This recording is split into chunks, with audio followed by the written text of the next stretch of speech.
Well, good afternoon and welcome to the membership webinar, Turning Struggling Clubs into Success with Proven Strategies. I want to thank everyone for being here on time because we like to start on time and also finish on time. Just a couple things to remind you, this is our ninth webinar. My, how time passes. Which also means that we're getting close to the end of the Rotary year. So if we want to make some moves in membership, this is the time to do it. Also, too, we have 3 more webinars coming up. One is going to be on membership reports.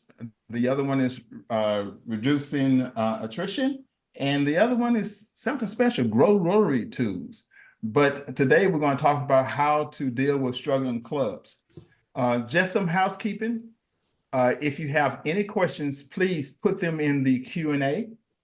But I'd like to also now introduce you to our guests today. We have Sarah, Curtis, and Aaron. They're going to be our panelists today. And I guess I would like to start off with first to introduce you to our team here. One of the things that you can do is go to the Zone website, Zone 25B29, and you will see resources for membership. And this is the team that can help you with membership, both establishing new clubs and also retention and our current clubs. And here at the bottom, you'll see our technical support staff. But let's start off this afternoon with Sarah and see what's going on in the world of Rotary International. Let's stop the share. Yes. Hello, Lloyd. Thank you for having me back on the webinar today. I'm going to share my screen for a quick PowerPoint. As Lloyd mentioned, my name is Sarah. I'm a Regional Membership Development Officer with Rotary International. I'm excited to be here again on the webinar today. I hope you all are not sick of me yet, but we're going to talk a little bit about supporting struggling clubs and how we can support engagement and growth. So a couple of resources and flexibility opportunities and stories that I'd like to highlight today as we move through this. So as we're looking to work with clubs that may be struggling, the first resource I'd love to highlight is the club membership profile. If you want to take a look at this for your club, or if you are working in a role that's kind of working with clubs that might be struggling, this is a really great snapshot of what is going on within each club. It provides 5 years of membership numbers, and will show you the membership trends, but it will also show you 5 years of alumni membership, gender distribution, age distribution, as well as retention for existing members and new members. So it can really help you take a look at what's going on within the club and maybe target places where we could make some improvements. And as we're looking to make those improvements, I'm going to highlight another resource, and I may be a bit of a broken record today because it's my favorite one, membership assessment tools. This is available on rotary.org/membership, and I do believe it is one of the best resources we have available. After you look at the club membership profile, you can talk with club leaders, and the club itself to see kind of what those struggles might be and use these assessments to help guide you moving forward. So if that's understanding your community, doing a membership satisfaction survey, understanding who you might need to invite, prospective members you can invite, those are all available. And again, that's at rotary.org/membership. I'd also like to highlight some club flexibility. So maybe you've done the assessments and now you're looking towards implementation. And one of the biggest things we see that can make a really big difference is adding some flexibility in, and that can look a couple of different ways. It can be flexibility in format. So if you want to move away from maybe a traditional meeting, you can have traditional meetings as well as club socials, service projects, but kind of making a change in that format. You can also add flexibility through meeting frequency. Rotary clubs are only required to meet twice a month, and that can be in any format you choose. That can be through a traditional club meeting, a club social, a service project, but updating that frequency. And with either of those, you do just want to make sure that you're updating anywhere where prospective members and current members can find you. So make sure that your information is up to date on your website, social media, so people know how they can come to club meetings and engage. It can be flexibility in membership types. So you can offer corporate membership, associate membership, family membership. The sky is really the limit here, as long as you're updating those within your club bylaws, and that's available at rotary.org/flexibility. You may also, through the assessment, see that a change in club model might work. So that could be shifting into a cause-based club or a passport club. Again, with club models, the sky is kind of the limit here. Whatever works for your club and your members. And then the last, and I think maybe the biggest flexibility offering, is attendance. Rotary International does not keep any type of attendance, and you as club leaders are able to determine what that attendance looks like and update that however you see fit for your club and for any prospective members. So as we're looking to make changes to clubs that might not be working, these flexibility options are really a great starting point.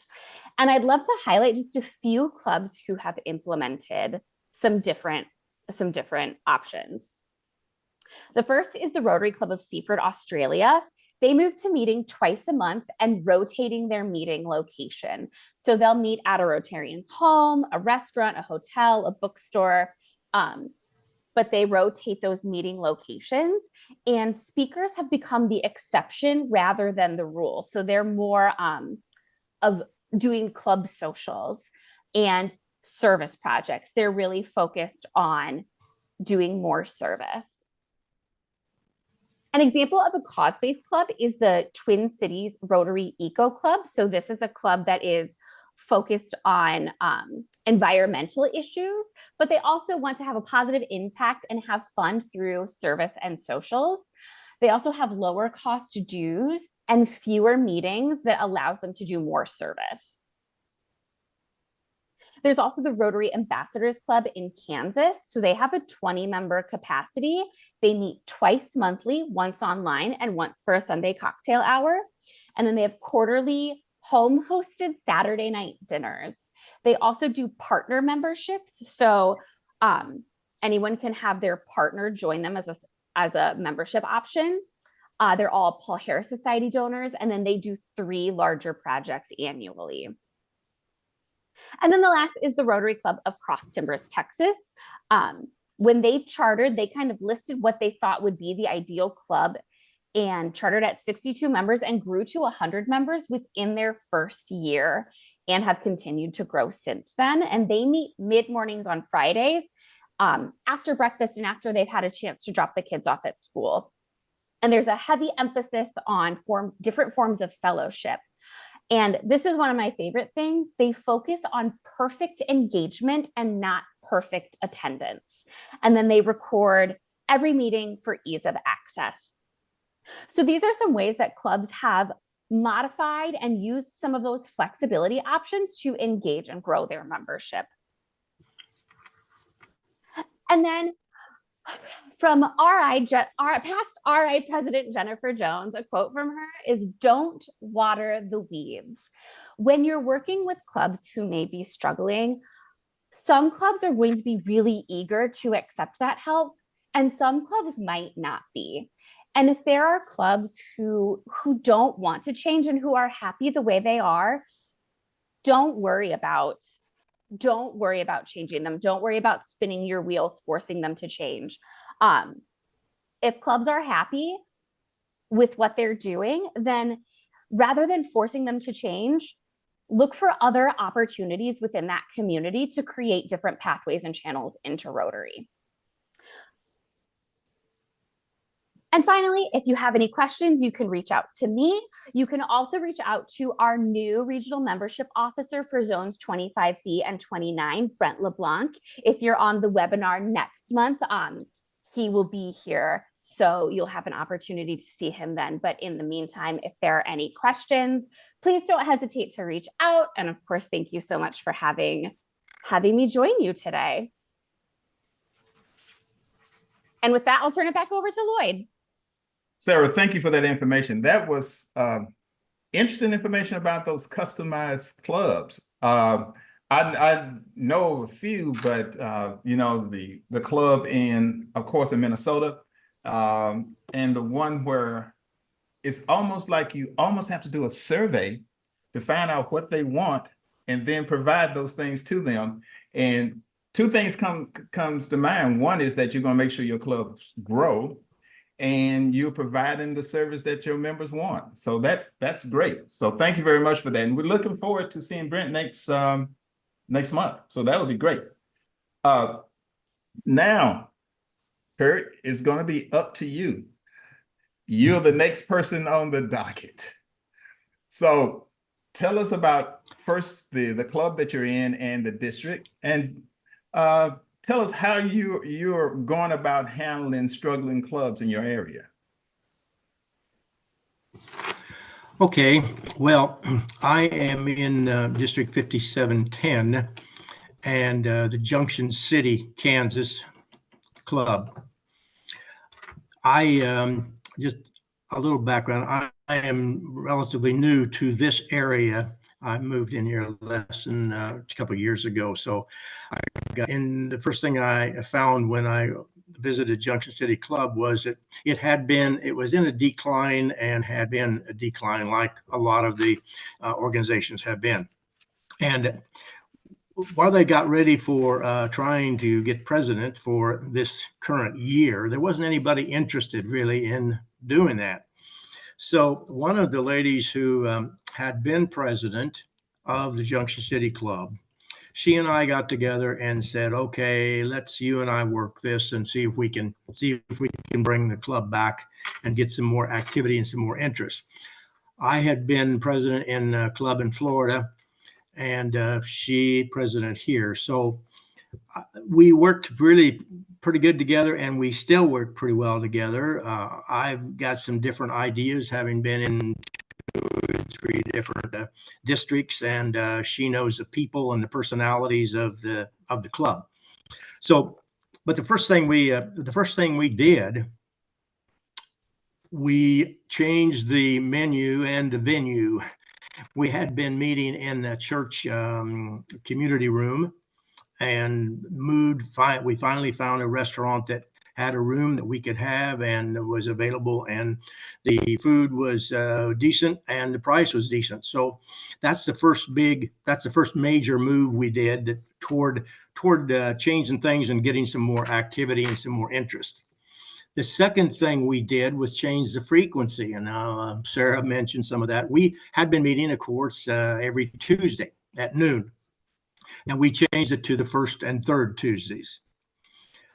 We think that it really has helped. The survey that we took, which was required by the Olympics game that we're in, and made us do it. You know, you can take a survey anytime it's there, but the Olympics kind of motivated us to do it. It proved that everybody liked the frequency of the first and third. So only one person said that they ought to have it every week. So that was the first 2 major things that we did.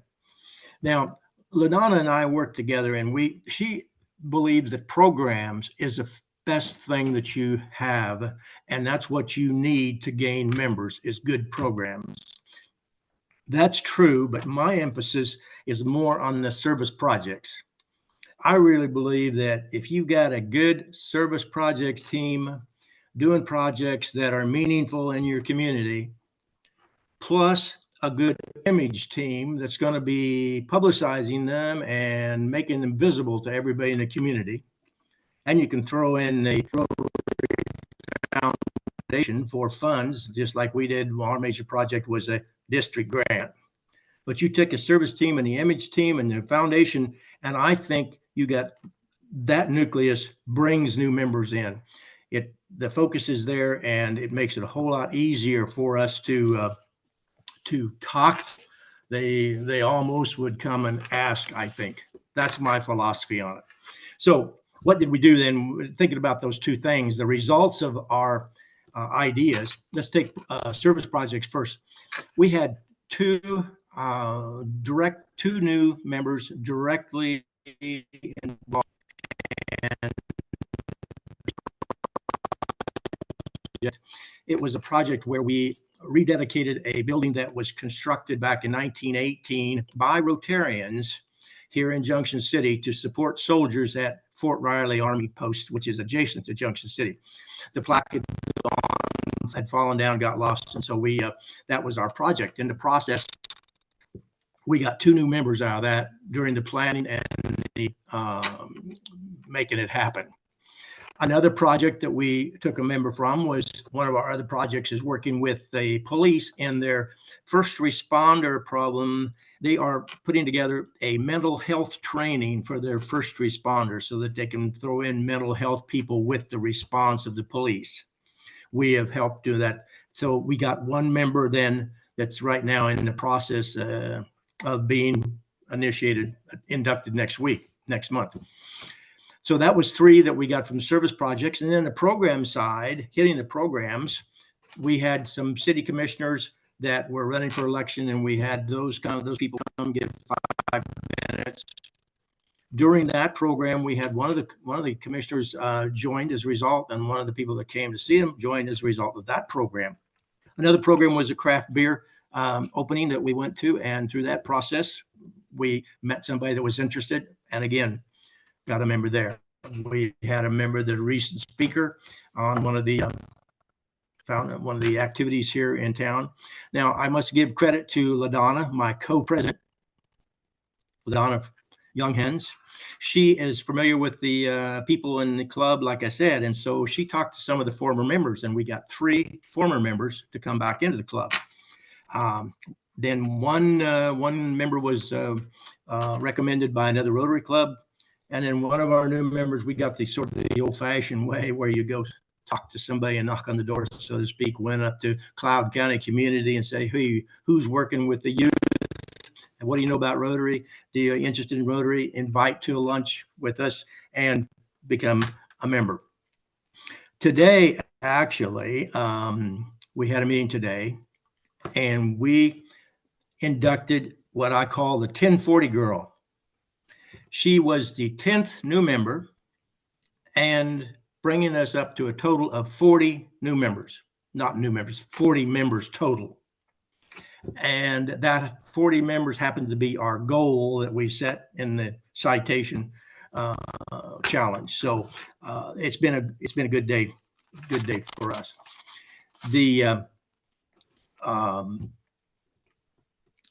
Those are the kind of the things that we've done.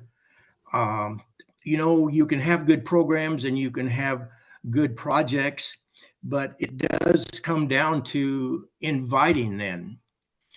We have a problem with people inviting. I think that our club we started with 30 this year, and I think of those 30, we probably had about 1, 2, 3, 4, 5 people have invited a guest, and that makes it, and I wonder a lot, but that's another subject of perhaps on why people don't invite. It seems to be a little bit of a problem. So that's sort of where we're going, and that's where we've gone.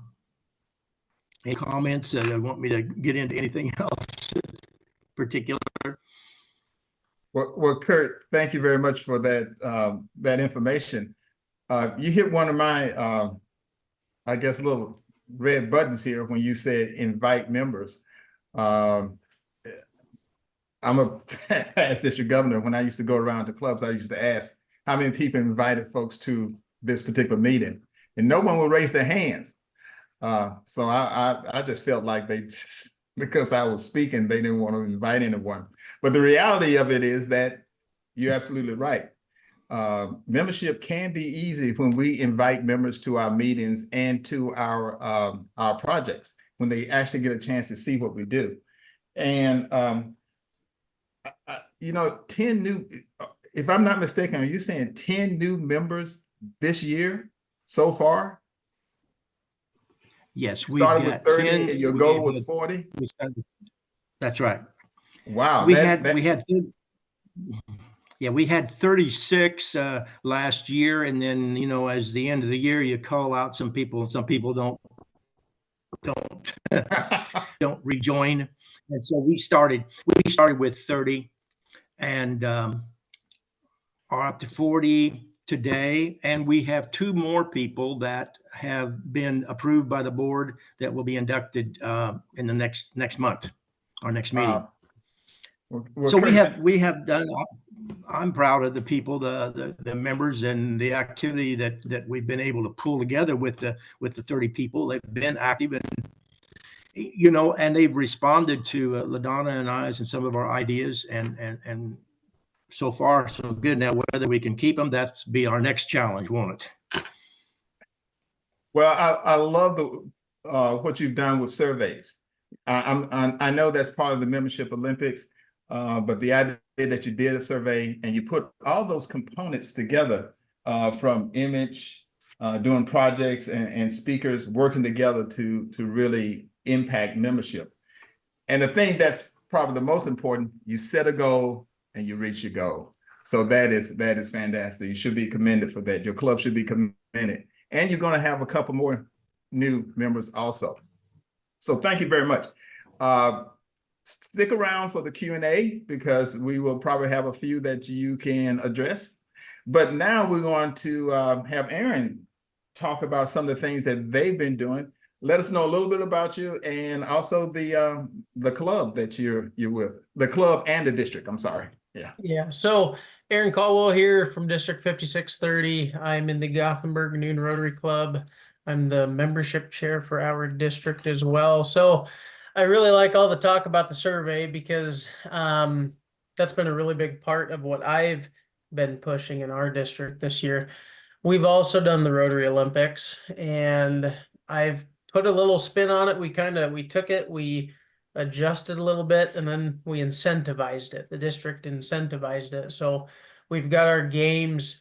Some of them are very simple. Some of them are a little bit more complicated. They've all got kind of the underlying aim at engagement, retention, and then growth, you know, at the end.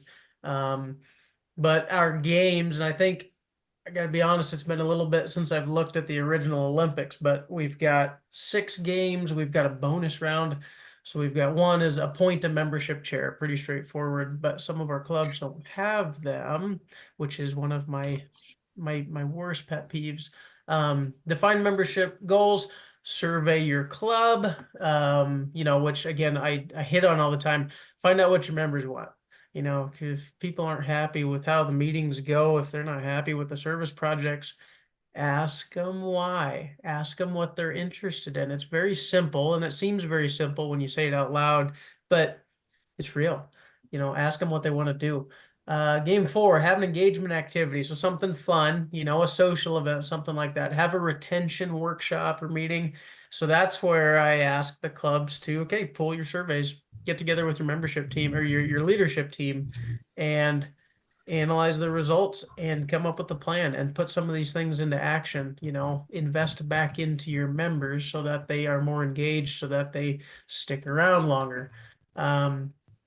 Game 6, have your club's membership chair complete the membership committee basic learning plan. So doing a little bit of that kind of investment in them as the membership chair, which then, you know, I see that as an investment in that club's future. Then the bonus round is sponsor or nurture a new service companion to Rotary Club. And I think that was on the originals too. I made that our bonus round because that one's obviously, I mean, that's not an easy thing to do. We've got a couple of them that we're working on here. We've just signed off on one in 5630. That's not an afternoon project. So it got a bonus round because it's got a higher dollar amount stuck to it. So, and then I've got kind of the different levels. Basically, they complete so many games, here's a cash prize. They complete more games, here's a cash prize. They complete the bonus round. And then I threw out some highest membership gain, highest overall performing clubs. So that kind of just takes a couple of things into factor when we figure out that, and then just membership, membership gain. So that's kind of district wise. We've been doing as a district, the membership drive, our push. We just did the Olympics. We put some cash behind it. You know, and the cash is just for clubs to bring home to their communities. They're funds that the district raise. We do some district fundraisers. We've got cash for this sort of a thing. Yeah, this is just a way for membership to grow and clubs to kind of capture some dollars to bring back to their own communities to put to use. Something that our club did in Gothenburg. So our current president, I'm not sure if he's on right now. He probably wouldn't love me just spitting fire about him, but he's a fireball. When he came back from Pets, when he took over, he was full of energy and it was fantastic. So I haven't been in Rotary insanely long, but my first few years, it's kind of dog and pony show. I joined because when I took my job here out of school, one of the requirements was, well, you got to get involved one way or another, you know, and Rotary was where I landed, and it was good, you know, but looking back, yeah, it's kind of bland, you know. And he really mixed things up. He brought some energy. He made it fun. You're gonna hear me say that over and over and over again. One little membership drive that we did last year, and I've been asked to kind of discuss this thing multiple times. It was very fun. I suppose it's unique. I don't even remember how we came up with it. I want to say it was literally over some beer. We were just chatting. Hey, what do we want to do? Let's do this. So we kind of designed our club's NFL draft, or Rotary draft is what we called it. We spent a meeting, our club, I think at the time we had about 40 members. We split up into teams, and we spent a whole meeting basically brainstorming prospects in the community. So who do you know that would make a good Rotarian that nobody's asked to become a Rotarian? You know, who would really step up and fill the shoes, fill the need for membership in our club? So we literally, I guess I should say within the clubs, we came up with these names, and there was a little overlap between clubs, which is fine.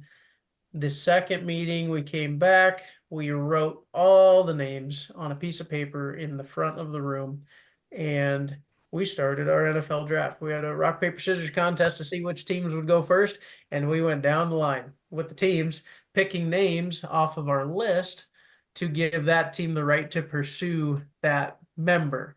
And one of the things I remember, it was a hoot. We actually ended up somehow auctioning off the rights to pursuing a particular individual in the community. That was a lot of fun. That was just a little dumb fundraiser we had on the spot, you know, because there was a little bit of little competition. It was you know, maybe got a little bit heated, but anyway, went down the list. We chose prospects for each team to pursue. And then I don't remember the exact timeline. I want to say it was like a month or 2 months. And each team had that long to go after those members and ask them to come to Rotary, and then convince them or ask them if they wanted to join up, if they wanted to join Rotary.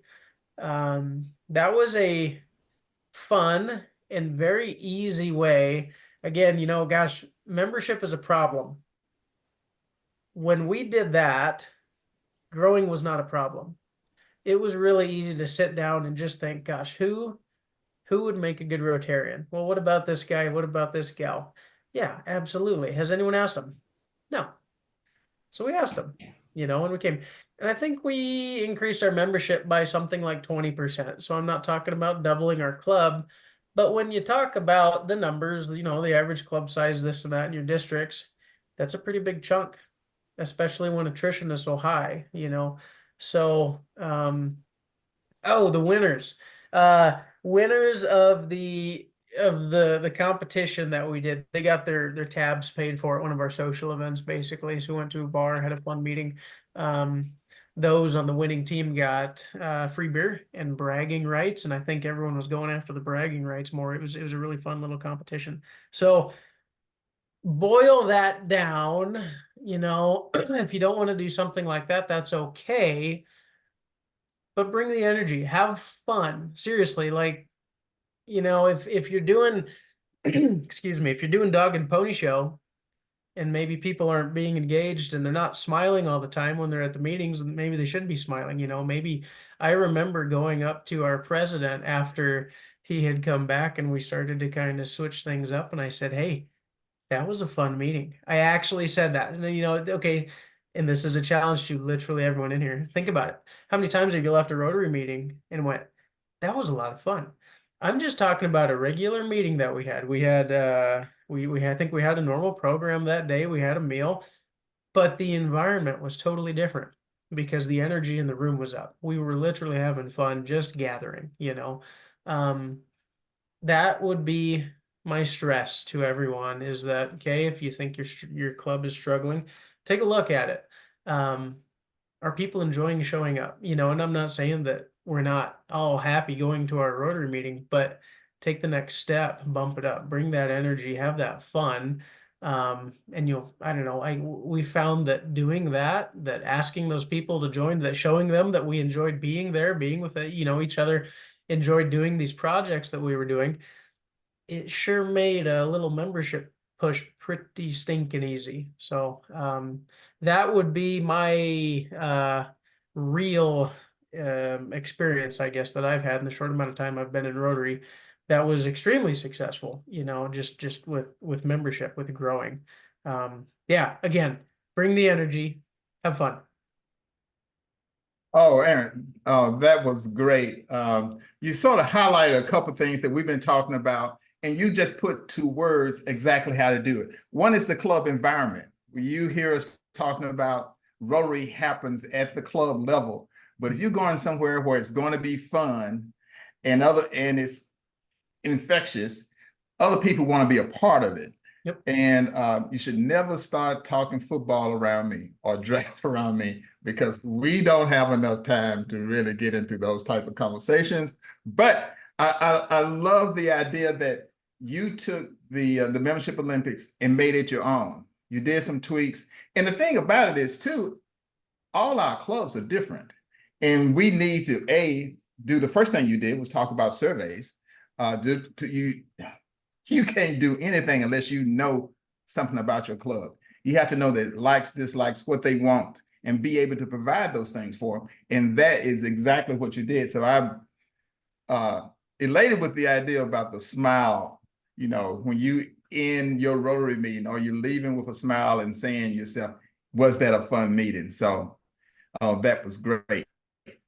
So Farron, I'm going to sort of open it up to you. Do we have any Q&As, any questions people might want to we have our a panelists? bunch. We have a Oh. whole bunch. Awesome. Let's see. One of the ones that I know Sarah was going to talk about a little bit offline on one. The question was, what ideas do you have for a traveling club, like you had mentioned before? How do you find them on Club Finder? That is a great question. And that's actually one where I'm going to need to touch base with some of the clubs and with our team to see what the best practice is for that. So if that's a question that anyone has, sarah.diller@rotary.org, please email me and I'll get back to you as soon as I have a good best practice for that. One other one for you, Sarah, was, will your PowerPoint be accessible online? I believe it will be sent following the webinar. Is that correct, Lloyd? it's recorded and the recording will be up, so they will be able to see the PowerPoint from the recording. Okay, again, if you want to reach out to me, if you're interested in getting a copy of the presentation, send me an email and I'm happy to follow up with you with a copy of that. One question in here that I thought was kind of interesting. One club was talking about losing quite a few members because there's not as much attention on Rotary, and was asking if there's been any thought about doing a high-profile social media campaign to gain more recognition for Rotary. It sounds like that would be something like RI generated. This actually is a really great question. And I'd love to tie this back to the DMC funding.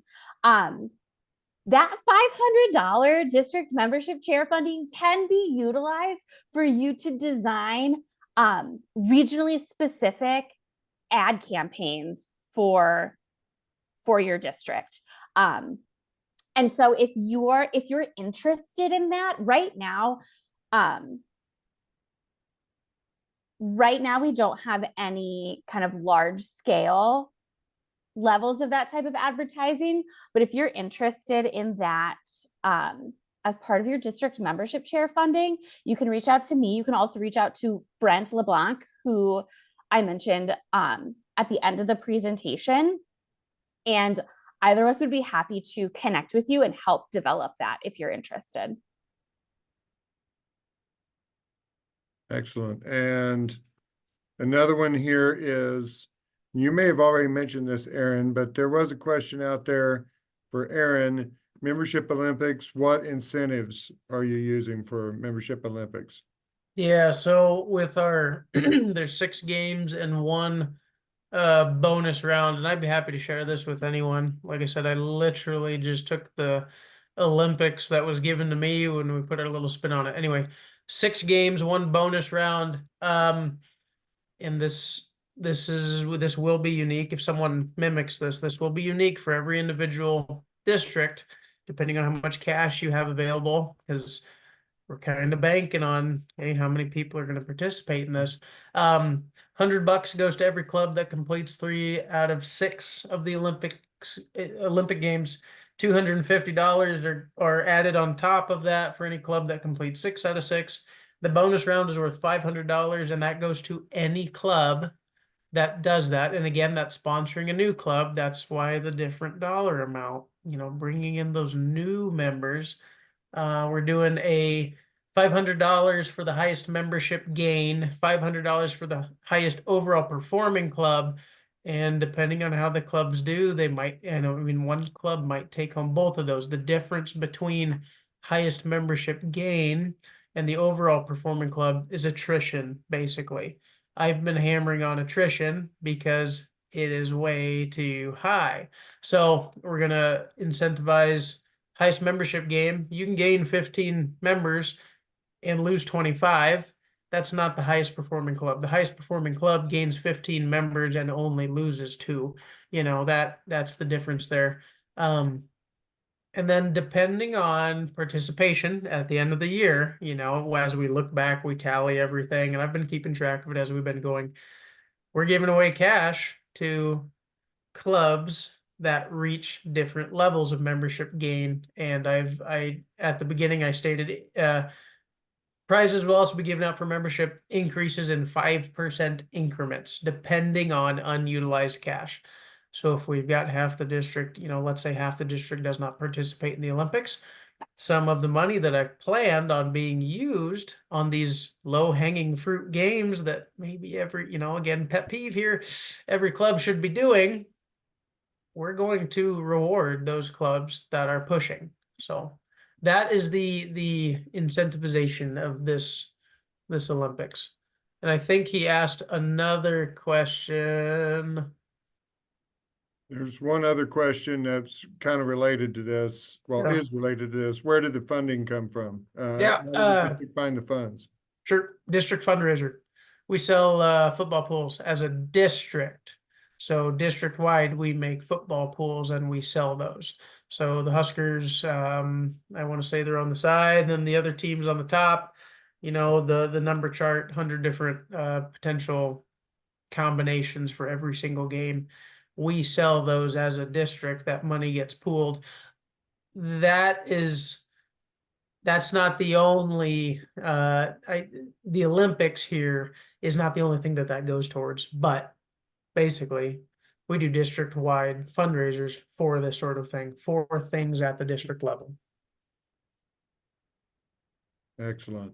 So someone else asked, how do you find the fairness among the different size clubs? For instance, a small club versus a large club. Sure. So, and there's a little bit of that where we decided how we wanted to word particular things. If and this maybe gets after the larger clubs a little bit more than the smaller clubs as far as fairness goes, because last year, one of our smaller clubs creamed everyone in this sort of a thing. We had a different membership challenge last year, but they were able to, because of a technicality, just sweep it, you know, because they only had 12 members. So when they gained 6 members, holy cow, that's a massive increase in membership. So a couple of these different rewards, they've been worded so that it takes into account how many members are in each club. You know, if 10%, or let's say 10-member club, you know, they gain 1 member, okay, 10% increase, that looks really good. If a 50 person club only gains, you know, something less, I guess we attempted to, as I sit here and stutter, we attempted to word it so that we kind of take that into account. We're doing net gain. We're putting that into a percentage based off of how many people, because if I've got a club with 76 people, I expect that, you know, there's going to be plenty of members that can pull their weight. And, you know, so we basically just compare the clubs on a percentage type basis. Oh, excellent. All right, and there's one person who wants one of you to talk about more about retention workshop. I think that might have been you, Aaron, that mentioned that, or is it someone else?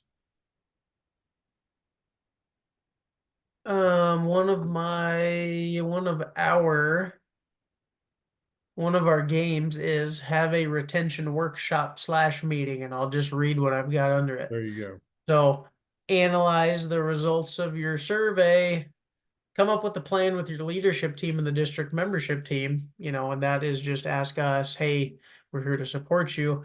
How your club can implement the feedback from your membership.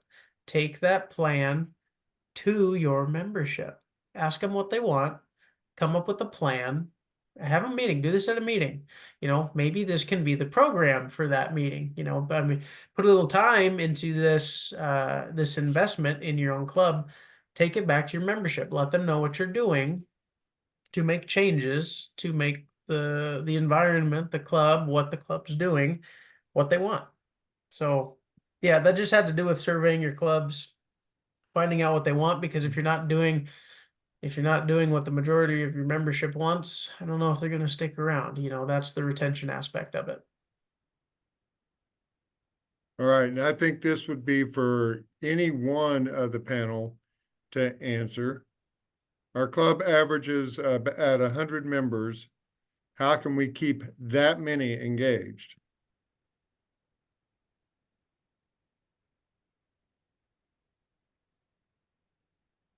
Okay, everybody's quiet now. I was going to say I can pop in, but you know me, I'm about to be my broken record self and say membership assessment tools, the member engagement survey. I think ask your club what they need to feel engaged, and then go from there. Maybe it's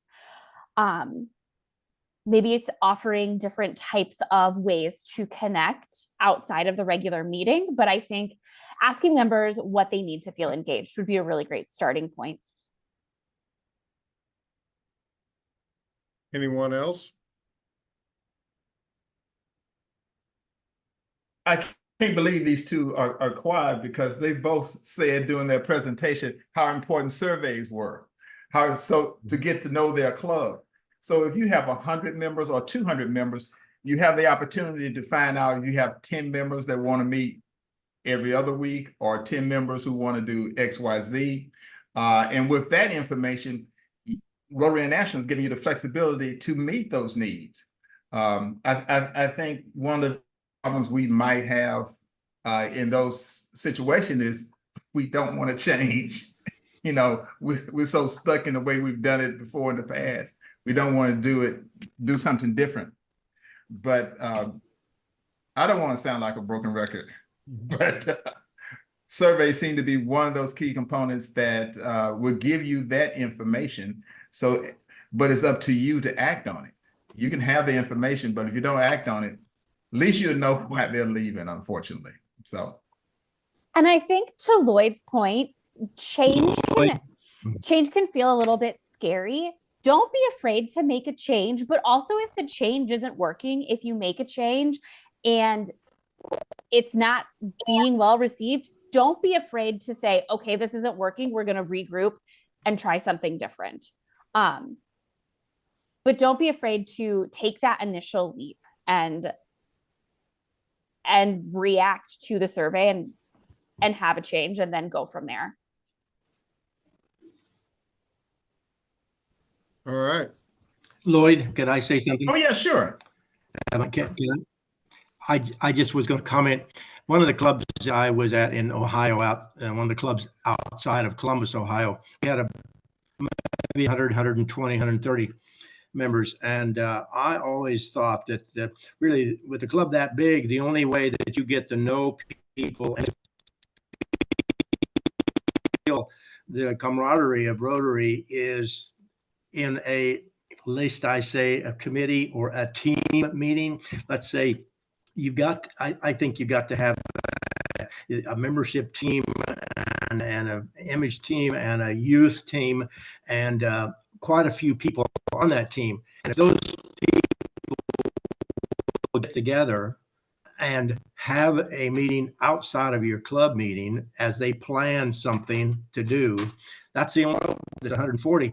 I had trouble keeping up with people, and I think everybody else felt that they couldn't to come for an hour and the set. The only people you meet is the person at your table, and so I think that a committee group, or you don't have to call it committee because I know a lot of people don't like committee word, but call it a team and a team leader, and get some groups that you can have a meeting off time and 7 or 8 people, and you can know people, and that's one way that I think might help a big club. That's all. Oh, absolutely. Making that big club a smaller unit where you can get to know those folks. And you also have the opportunity to maybe change and go to different teams and really get to know the folks who are in that club. Do we have any more questions, Farron, that we can answer? No other questions. I did get a lot of positive feedback on both Kurt and Aaron's presentation. So, so good job, guys. Yeah, thank you very much. And Sarah, thank you for kicking this off and leading us in the right direction. So, if we do not have any more questions, I would like to maybe end this webinar, and I want to thank our guests, our panelists today, Aaron, Kurt, and Sarah, for making this possible. Remember, next month we will be talking about records and forms and things that we need to be very aware of and how to use them to help grow membership. So thanks again, everyone, and have a good night.